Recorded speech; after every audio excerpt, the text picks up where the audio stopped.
Today I have Minister of Environment from Nigeria, Mr. Abbas Lawe. Welcome, sir. Today we are here to discuss some of the issues. Well, thank you very much. I first of all thank you for deciding to ask me to make a contribution on what is going on at COP 28. What I think is key, as far as we are concerned in Nigeria, is that we see this opportunity provided for us to come here as one way of trying to get across and try to relate and have discussion on our issue of environment, energy, and power put together. And for us in Nigeria, we have been doing quite a lot to try to move away from the what we call the dirty energy, the fossils, the firewood, and the rest of it, to move into cleaner energy. And I'm sure today you witness two signing ceremonies. One between Niger State government and another power generating agency, and between Owondo and the Cross-River State government. All the focus is on trying to find out how can we tap from our wind energy, from our solar energy, and those also are trying to run away from the previous energy that is full of carbon emission and the rest of it. So we are doing that. Nigeria is gradually doing a lot in that area. So I don't know why we get this idea that we are not doing as much. We are doing as much as we can. But even 3 days ago, the president went and commissioned the production of 10,000 electric buses in conjunction with an Indian company, Tata, so which I think was done about 2 to 3 years, which I think is very important for in terms of trying to get cleaner energy for Nigeria. Yeah, so how many MOUs and how many agreements is supposed to be signed during this event? Many of them. In fact, today we witnessed 2 of them, and yesterday about 6 were signed, and the previous days about 4 were signed. And subsequently more will be signed as we go along, because just today 2 were signed in front of you. So we expect to sign many agreements to kickstart Nigeria's move towards cleaner energy. When you talk about African continent and African countries across those regions, we cannot ignore Nigeria. Keeping that in mind, that how do you see, because the president was here, that he was discussing on several fronts and he was attending meetings as well. So what are the new thing is coming up, like, because UAE is a host country here as a presidency, and you have lots of hope. Yes. So is there any government to government agreement to further to cooperate in that sector? Yes, there are.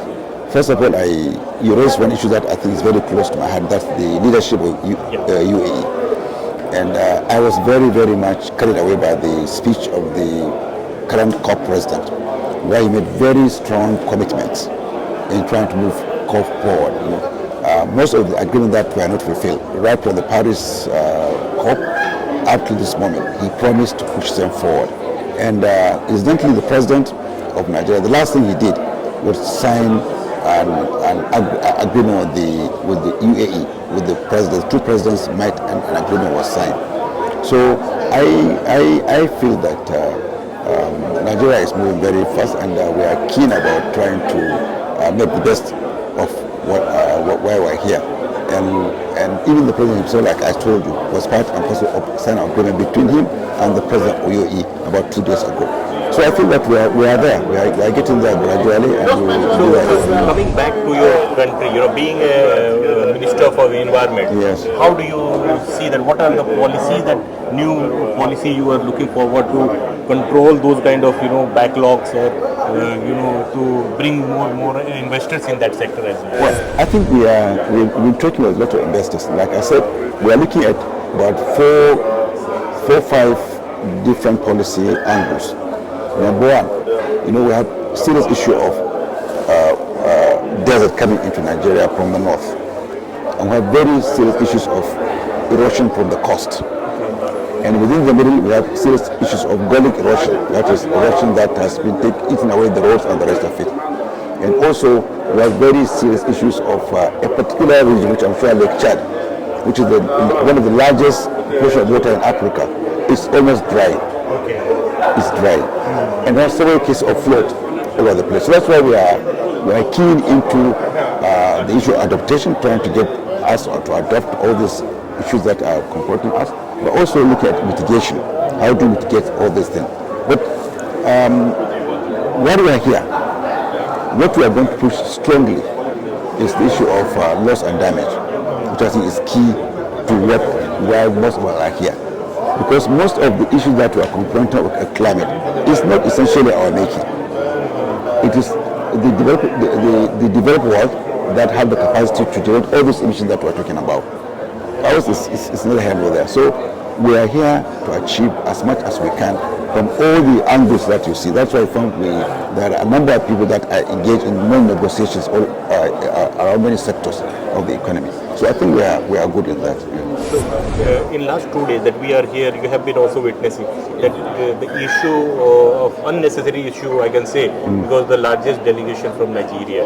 So, how do you see defend that one? The Minister of Finance, the Minister of Information has given an extensive explanation of what has happened. Generally speaking, we found that we don't know why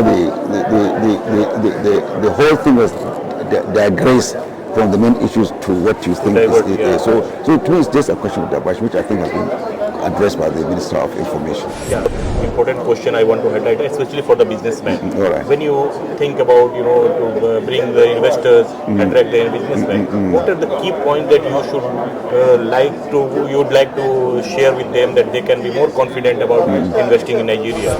The key point we've been sharing, what the President has been sharing since he won election, is that we are going to make Nigeria more investment friendly.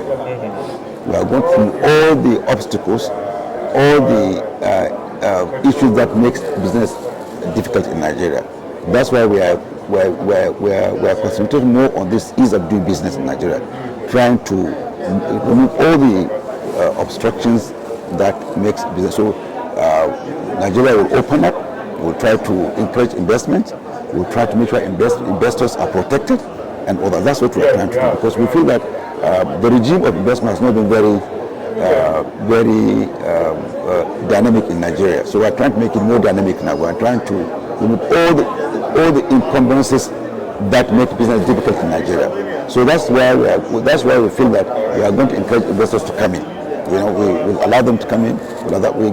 Anything legal we'll try to do to make sure that they reap from their investment. Can you elaborate a little bit on what exactly that, like in policy, like safety policy, is there anything that especially you can mention that what can give the confidence to them? Like for example, the issue of access, okay. Getting into the country. These are issues that have been very difficult, complicated by the public servant. That will make it, once we confirm that you are a serious investor, we make it easy for you to get in. And secondly, we will allow you also to establish your business, your company, and also without any problem. In terms of looking for, there are some that will come, they want to property. So we try to make it easy for them to get the land required for the property. We try to make it easy for them to go through all the process that is required for them to build those properties. So there are a number of policies in terms of the immigration policies, the security issues also. We try to make sure that they are secured and the rest of it. Thank you so much. Thank you.